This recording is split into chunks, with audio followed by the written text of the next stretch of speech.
Trading options on Merrill Edge involves several steps. Log in. Access your Merrill Edge account via their website or mobile app. Access options trading. Navigate to the Trade tab and select options from the drop-down menu to enter the options trading platform. Research and select option. Use the search bar to find the stock or ETF you want to trade options on. Review available options contracts based on expiration dates and strike prices. Analyze options. Evaluate the option chain, which shows various contracts for the selected security. Review option details, including premiums, bid-ask spreads, and implied volatility. Choose an option strategy.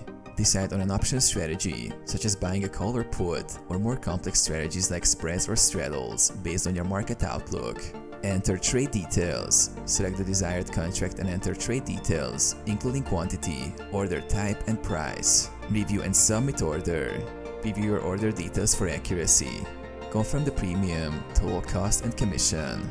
Click Submit to place the order. Monitor and manage. Track your open positions through the accounts or portfolio section. You can adjust or close positions as needed.